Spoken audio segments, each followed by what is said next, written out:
नमस्ते, शुभ संध्या, good evening everyone. Sharad Purnima के इस पावन दिवस पर, पवित्र दिवस पर आप सभी का ध्यान के अभ्यास में हार्दिक स्वागत करता हूं। सबसे पहले हम प्रार्थना करेंगे। उसके बाद जिस विषय पर मैं ध्यान कराने वाला हूं उस विषय के बारे में थोड़ी बहुत चर्चा करेंगे, फिर उसकी प्रोसेस में आगे बढ़ेंगे। ओके, तो सबसे पहले प्रार्थना करेंगे। सभी लोग अपने अपने स्थान पर प्रार्थना के लिए किसी भी एक ध्यानात्मक आसन, पद्मासन, सुखासन, सिद्धासन, अर्ध पद्मासन या वज्रासन में बैठे। आप पैरों को मोड़ के नहीं बैठ सकते तो कुर्सी या सोफा पर बैठ सकते हैं, लेकिन ध्यान रहे पैर के पंजे सीधे जमीन पर न लगे। पैर और जमीन के बीच में कुछ आसन बिछा दिया जाए। कमर सीधी रहे, गर्दन सीधी रहे। दोनों हाथ पैर के घुटनों पर ज्ञान मुद्रा में या अपने नाभि स्थान के पास ब्रह्म मुद्रा में। आंखें सहजता से, कोमलता से बंद हो। शरीर स्थिर, तनाव मुक्त अवस्था में। आंखें सहजता से बंद, आंखों पर जरा सा भी दबाव ना हो।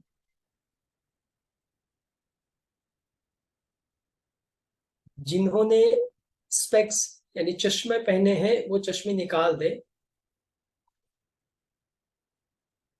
शरीर की स्थिरता, शिथिलता और श्वास का अनुभव। श्वास अभी कुदरती रूप से चल रहा है। श्वास का अनुभव करते हुए धीरे धीरे गहरा लंबा श्वास लेंगे, धीरे धीरे लंबा श्वास छोड़ें। फिर गहरा लंबा श्वास लेंगे और प्रार्थना शुरू करेंगे। लीजिए श्वास। गुरु ब्रह्मा गुरु विष्णु गुरु देवो महेश्वर, गुरु साक्षात् परम ब्रह्मा, तस्मै श्री गुरुवे नमः। तस्मै श्री गुरुदेव नमः। दोनों हाथ नमस्कार मुद्रा में रहें, आंखें बंद। अब महर्षि पतंजलि का स्मरण करेंगे। ओम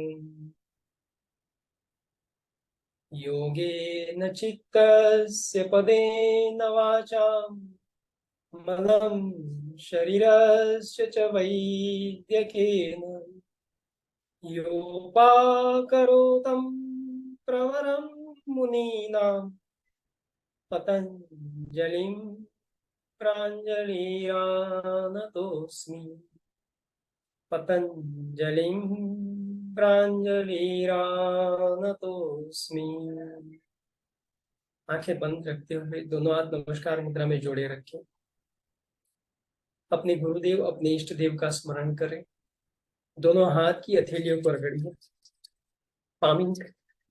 अपने हाथों में जो ऊर्जा और ऊष्मा उत्पन्न हुई उसका अनुभव करें और उसे अपनी आंखों पर लगाएं, पूरे चेहरे पर फैलाएं। अपने गुरुदेव और माता पिता का स्मरण करते हुए फिर आंखें खोलें।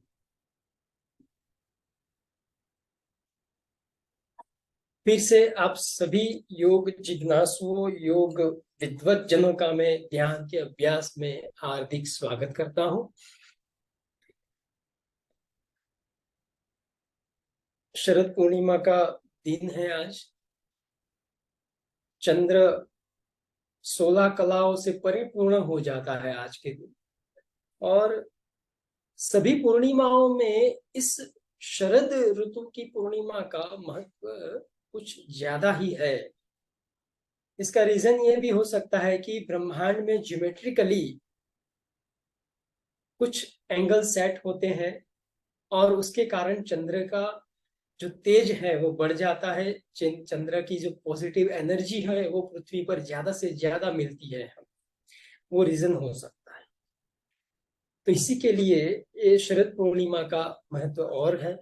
दूसरा ये भी हो सकता है कि शरद ऋतु में पित्त प्रकोप बढ़ता है और इस ऋतु में आने वाली पूर्णिमा इस पित्त प्रकोप को शांत करने के लिए बहुत ही महत्व। आज तो ठीक है कि ग्रहण है, इसलिए चंद्र का जो तेज है वो क्षीण होगा और उसके नेगेटिव इफेक्ट भी होगी। जब हम छोटे थे तो हमको याद है, आप सभी को याद होगा कि जब ग्रहण होता था तो दादा दादी घर से बाहर नहीं जाने देते थे। फिर मटके के ऊपर जो खाना है उसके ऊपर, पूजा स्थान पर जो अनाज हमने स्टोर किया है, जो फूड हमने स्टोर किया है, उसके ऊपर दर्प दर्प का घास का पत्ता उसके ऊपर रखते थे। तो ग्रहण का वेद, ग्रहण की नेगेटिव एनर्जी उस पर लगता है। हमारे भारतीय संस्कृति में, हमारे भारत भूमि में ये विविधताएं हैं।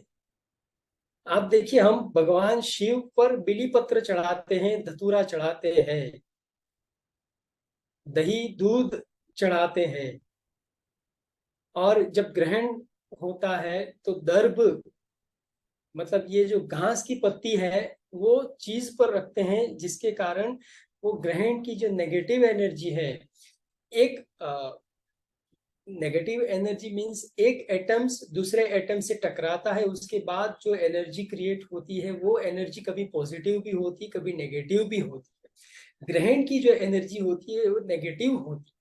वो एनर्जी हमारे वो चीज वस्तुओं पर खराब असर न डाले, वो पवित्र रहे, उसीलिए हम वो दर्प हम उस चीज पर रखते हैं। जैसे आप सीधी सीधी तरह समझाऊं तो हर एक ऊंचे मीनारे पर, हर एक ऊंचे शिखर पर आप देखिएगा, बिजली गिरती है तो उसको ग्राउंड होने के लिए एक व्यवस्था की जाती है। कोई भी ऊंची इमारत हो, उसके छज्जे पर कॉपर का प्लेट लगाया जाता है, एंटीना लगाया जाता है, उसको जमीन में कम से कम, वो इमारत कितनी ऊंची है उसके हिसाब से उसको जमीन में ग्राउंड करते, 1.5 फुट, 2 फुट या 4 फुट, 5 फुट तक। तो जब कभी भी ब्रह्मांड की जो कोई भी वस्तु या बिजली का जो स्वरूप है, वो बिजली कहीं भी आसपास गिरती है तो वो ऊंची इमारत पर रहा एंटीना उस बिजली को अपनी तरफ खींच लेता है और जमीन में ग्राउंड कर देता है, नुकसान से बचाता है। ठीक वैसे ही ये दर्प का पत्ता, दर्प का घास, ग्रहण में होने वाली यह बिजली की तरह जो नेगेटिव इफेक्ट होती है, उस नेगेटिव इफेक्ट को, हमारे खान पान को, हमारी चीज वस्तुओं को बचाता है, उसका रीजन है। लेकिन ये बात थोड़ी और आगे बढ़ गई।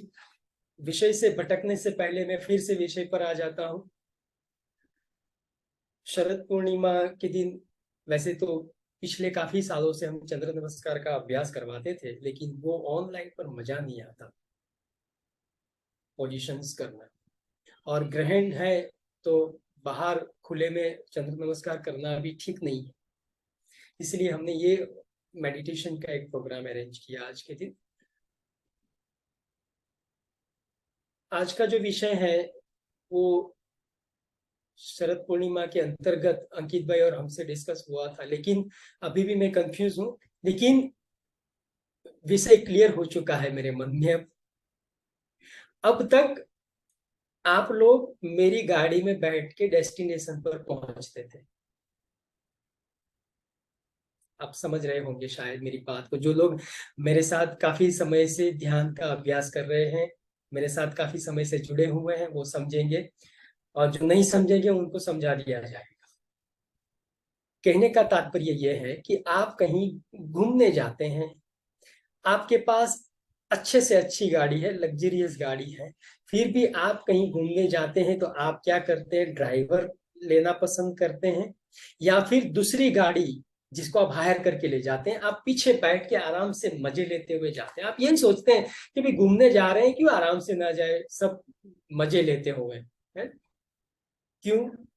ड्राइविंग करेंगे आप तो आपको आसपास की जो ब्यूटीफुल चीजें हैं वो देखने का मजा नहीं आएगा ना। एम आई राइट और रॉन्ग? हाँ, आप कुछ हिला दिया कीजिए अपने सिर को, हाँ, आगे पीछे हाँ ना। तो अब तक जो ध्यान का अभ्यास हुआ आप लोगों ने ऐसे ही किया। और मैं फिर से क्लियर कर दूं, मैं हर बार कहता हूं, मैं आज फिर से कहता हूं और हर बार कहूंगा, मैं ध्यान नहीं कराता, मैं सिर्फ प्रोसेस कराता हूं।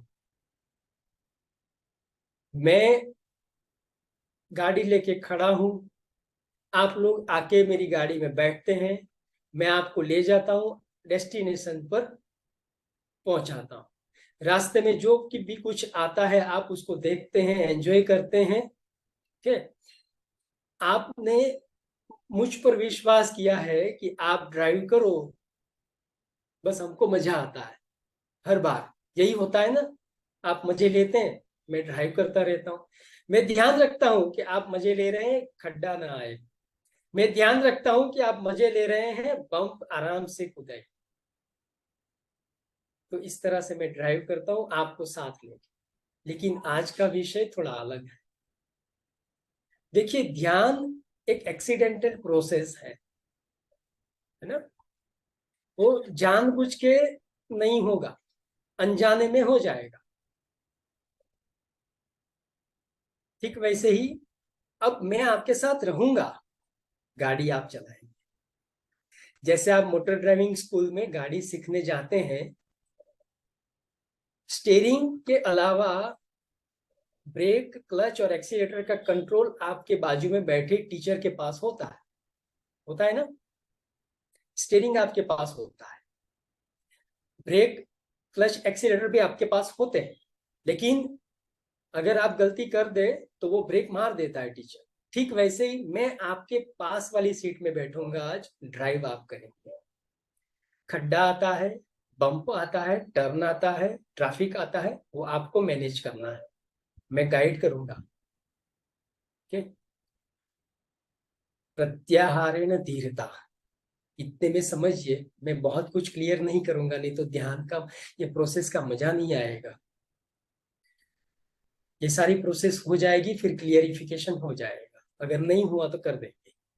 ठीक? तो बस यही, किसी को कुछ कहना है, पूछना है? एक 5 मिनट, फिर हम प्रोसेस शुरू करेंगे।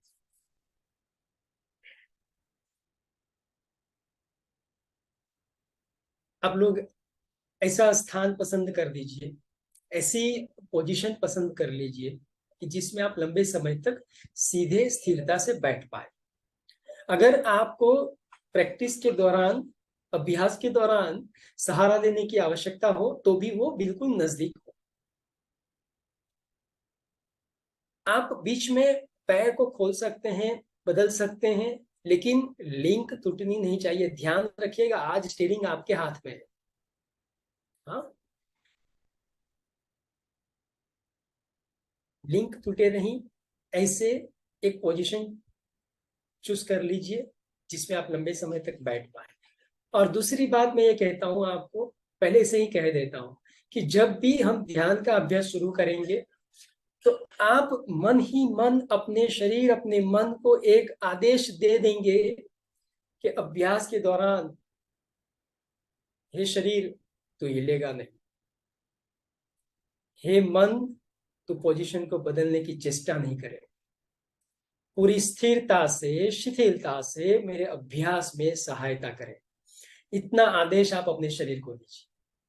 और देखिए, अब तक के अभ्यास में आप लोगों ने जितनी बार अपने शरीर की पोजीशन बदली होगी, उससे 50% कम हो जाएगी आपकी पोजीशन बदलना। एक बार आदेश देना पड़ता है उसको।